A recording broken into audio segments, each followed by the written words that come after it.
আলবদর রাজাকারের বাচ্চারা এখনো কিন্তু ফজলুর রহমানদের মতো মুক্তিযোদ্ধারা জীবিত আছে। এই দেশে মুক্তিযুদ্ধ হয়েছে। মাননীয় সদস্যবৃন্দ বসুন বসুন বসুন প্লিজ। হ্যাঁ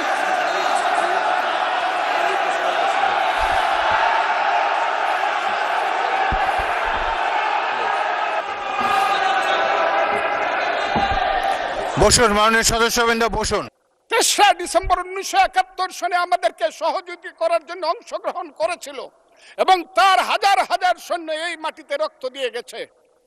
এবং যে ইন্ডিয়া আমাদের দেশের স্বাধীনতার জন্য বঙ্গোপসাগরে যে 7ম নৌবহর এসেছিল, আমেরিকার বিশ্বযুদ্ধের রিস্ক নিয়েছিল, আমাদের জন্য সোভিয়েত ইউনিয়নের বদল তিনটা ভেটো দিয়েছিল। তা না হলে আমাদের দেশ স্বাধীন হতো কিনা সন্দেহ ছিল। সেই মুক্তিযুদ্ধের সঙ্গে যখন 1 মাসের গণ আন্দোলনকে তুলনা করা হয়, তখন মুক্তিযুদ্ধকে ছোট করা হয়। আমি মনে মনে ভাবি হয়তোবা আমি মরে গেলেই ভালো হতো। আমি আজকে আপনাদের কাছে প্রশ্ন রাখতে চাই, 5ই আগস্টের পরে কি হলো? আমাকে একটু 5ই আগস্টের পরে কি হলো আপনারা জানেন।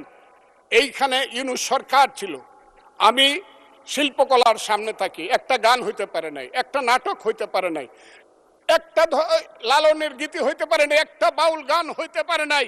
সব কিছু কালো শক্তি ধ্বংস করে দিয়েছিল। তারা বলেছিল কোন মুক্তিযুদ্ধ হয় নাই। 47-এ যুদ্ধ হয়েছে, আর 24-এ যুদ্ধ হয়েছে, আর 71-এ গন্ডগোল হয়েছে। সেই দিন মুক্তিযোদ্ধা হিসাবে আমি বলেছিলাম, আমি বলতে পারবো কিনা কথাটা আপনি, এই আলবদর রাজাকারের বাচ্চারা এখনো কিন্তু ফজলুর রহমানদের মতো মুক্তিযোদ্ধারা জীবিত আছে। এই দেশে মুক্তিযুদ্ধ হয়েছে। মুক্তিযুদ্ধ সত্য, 30 লক্ষ লোক জীবন দিয়েছে, এটাও সত্য। এই যুদ্ধের মধ্য দিয়ে আমরা সেদিন তাদের সঙ্গে যুদ্ধ করেছি। আমার বাড়ির সামনে মব হয়েছে আমাকে হত্যা করার জন্য। সেদিন আমি আজকের পুলিশকে ধন্যবাদ দিলাম, আজকের মিলিটারিকে ধন্যবাদ দিব। 10 মিনিটের মধ্যে আমার বাড়ির সামনে তারা গিয়ে উপস্থিত হয়েছে আমাকে বাঁচানোর জন্য। অনেক চক্রান্তের মধ্য দিয়ে ইলেকশন হয়েছে। সেই ইলেকশনে তারা কি করেছে, আজকে যারা আমার ডান দিকে বসে আছে তারা কি করেছে? একদিন তো আমরা ভাই ছিলাম নাকি? তারা যা করেছে সেটা কল্পনা করার মতো না। যত চক্রান্ত করেছে, সেই চক্রান্তের ভিতর দিয়ে যখন তারা প্রচার করতে শুরু করলো তারা বাংলায় 2/3 মেজরিটি পেয়ে তারা পাস করবে, আমি হতবাগা ফজলুর রহমান বলেছিলাম জামাত জোট যদি মেজরিটি পায় তাহলে আমি বিষ খাবো। এই কথাটা আমি বলেছিলাম, আমি বিষ খাবো। হ্যাঁ, কথাটা সত্য, আমি বলে যাচ্ছি। এবং তারা কোনোদিন যুদ্ধে জয়লাভ করতে পারে না, রাজনৈতিক যুদ্ধে, কারণ তাদের পূর্বপুরুষ বাংলাদেশ চায় নাই। বাংলাদেশ যদি থাকে, এই বাংলায় শুধু বেলিচা মিলিয়ার জুই ফুল ফুটে না, এদেশে রক্ত জবাও ফুটে। এদেশের জঙ্গলে শুধু কোকিল ডাকে না, এদেশের জঙ্গলে রয়্যাল বেঙ্গল টাইগারও থাকে। যতদিন রয়্যাল বেঙ্গল টাইগার থাকবে, মুক্তিযোদ্ধা জিতবে, রাজাকার কোনোদিন এদেশে জয় লাভ করতে পারবে না। আমি চ্যালেঞ্জ করে বলে গেলাম। আমি আজকে আপনাদের সামনে আরো কিছু বলতাম, কিন্তু আমি টাইমটা দেখতে চাই, আরেকটা কথা বলতে চাই।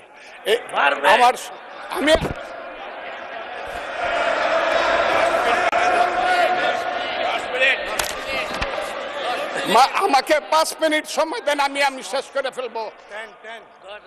আমি আজকে আপনার সামনে শুধু বলতে এসেছি। মাননীয় সদস্য, আরো 3 মিনিট দেওয়া হলো আপনাকে। আমি বলতে এসেছি, হ্যাঁ, আমার বক্তব্যের পরে বলবে আমরা কি মুক্তিযুদ্ধ করি নাই। যেমন বিরোধী দলের নেতা বলেন, উনাকে আমি অসম্মান করি না, সব সময় মাননীয় বলে কথা বলি, কিন্তু উনার দলের লোকজন এখানে বসে আছে, তারা আমাকে ফজা পাগলা বলে কথা বলে। উনি একদিন এটা বলে তারা নাকি সভ্য, তারা নাকি ইসলাম। এবং উনি যে বলতেছে, ওদিন বললো যে আমার দাড়ি পাকা, আমার চোখের সমস্ত পাকা। উনি আমার চেয়ে 10 বছরের ছোট। আমার বয়স 78 বছর। আমি 48 সনে জন্মগ্রহণ করেছি, উনি 58 সনে জন্মগ্রহণ করেছে। কথাটা সত্য না মিথ্যা? মাননীয় সদস্য, আমি ওনাকে, আপনাকে কেউ এই ধরনের উক্তি করেছে আপনার সম্বন্ধে? এরকম তো সংসদে কেউ বলে নাই তো। এরকম না, বলছি করেছে। আপনি কেন নিজে টেনে? করেছে আছে এখানে উপস্থিত। আমি আজকে আপনাকে বলতে চাই, বলতে থাকেন, আপনি বলতে থাকেন। আচ্ছা, আমি যে কথাটা বলতে চেয়েছিলাম, বিরোধী দলের নেতা বলেছেন উনি মুক্তিযোদ্ধা পরিবারের লোক এবং উনি শহীদ পরিবারের লোক। এবং উনি জামাত ইসলাম করেন, এটা ডাবল অপরাধ। মুক্তিযোদ্ধা পরিবারের লোক কেউ জামাত করতে পারে না। আর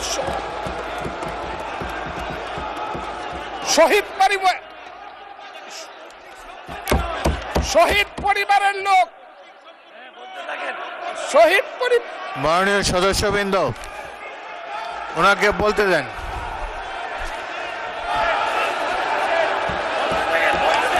শহীদ মাননীয় সদস্যবৃন্দ, অর্ডার অর্ডার, আপনারা শৃঙ্খলা রক্ষা করুন। মাননীয় সদস্যবৃন্দ, সংসদে শৃঙ্খলা রক্ষা করুন। মাননীয় সদস্য ফজলুর রহমান, আপনি শেষ করুন, কষ্ট পাইতেছেন, বক্তব্য শেষ করুন। আমি আবারও বলে রাখলাম, শহীদ পরিবারের লোক তো জামাত করতেই পারে না, আর জামাত করলে ডাবল অপরাধ করতেছে। দুই,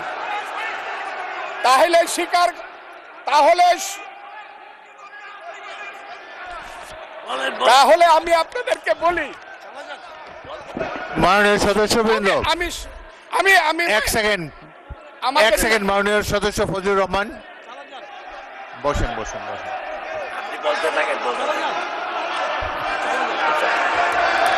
আমি আপনাদেরকে মাননীয় সদস্যবৃন্দ, প্রোটেকশন আশা করতেছি। মাননীয় সদস্যবৃন্দ, বসুন। কিন্তু আমার গলা সংসদে শৃঙ্খলা রক্ষা করুন। ওনার গলা, আমি কিন্তু ওনাদেরকে খারাপ কিছু বলি নাই। বসেন।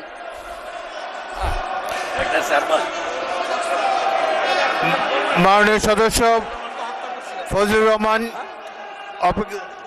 মাননীয় সদস্য ফজলুর রহমান, আপনি একটু অপেক্ষা করুন। মাননীয় সদস্যবৃন্দ, আমি কাজী নজরুল ইসলাম, প্লিজ জিজ্ঞাসা সিট ডাউন, করি, প্লিজ সিট ডাউন, আমি বলছি my please lord, sit down. এই যে দেখেন তারা বসেন, কি বসেন। ধরনের-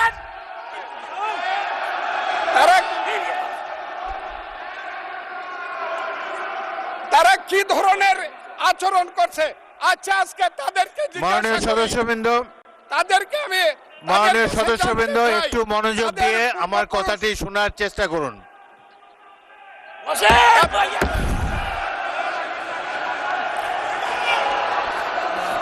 মাননীয় সদস্যবৃন্দ, কাজী নজরুল ইসলাম, বসুন, আমি আজকে বসুন বসুন। এই কথাটা স্পিকারের বলতে কথা বাধ্য শোনার হচ্ছি। চেষ্টা করুন। এই কথাটা মাননীয় বলতে- সদস্যবৃন্দ, ওই আমি একটা কথা আজকে- আপনারা আজকে মনোযোগ বলতে দিয়ে শুনেন। বাধ্য হচ্ছি, এদের সংসদে আচরণ দেখেন, এদের প্রত্যেক সদস্যের, পূর্বপুরুষরাই এক ফজলুর রহমান, সময় একটু ওয়েট করেন, একটু ওয়েট আলবদর করেন। এবং রাজাকার ছিল। মাননীয় সদস্য এবং ফজলুর এরা রহমান, ওয়েট করেন। চৌধুরীকে হত্যা করেছে, hold on for a second, Alim চৌধুরীকে হত্যা একটু অপেক্ষা করেছে। করুন। আমাদের নেতা জিয়াউর রহমানকে পাইলো এরা হত্যা করতো 16ই ডিসেম্বরের আগে। মাননীয় সদস্য ফজলুর রহমান, অপেক্ষা করুন। আমার শেষ, আমাকে Hold on শুধু for 2 minutes. দেখেন ডিস্টার্ব, আমি আর তাদেরকে বল। মাননীয় সদস্যবৃন্দ, এটি বাংলাদেশের জাতীয় সংসদ। এখানে প্রত্যেকেই নির্বাচিত হয়ে এসেছেন, প্রত্যেকেরই এখানে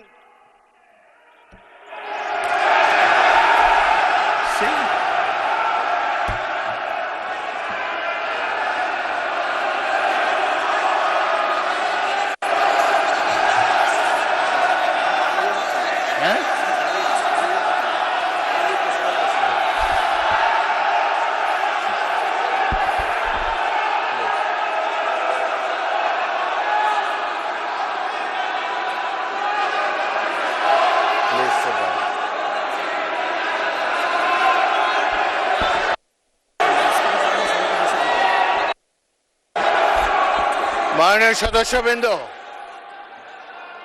দয়া করে বসুন।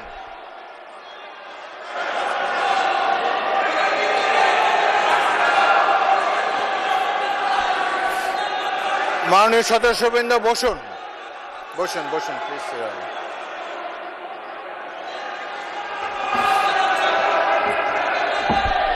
বসুন, মাননীয় সদস্যবৃন্দ, বসুন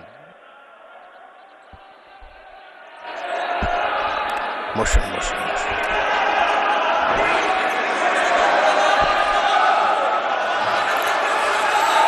মাননীয় সদস্যবৃন্দ,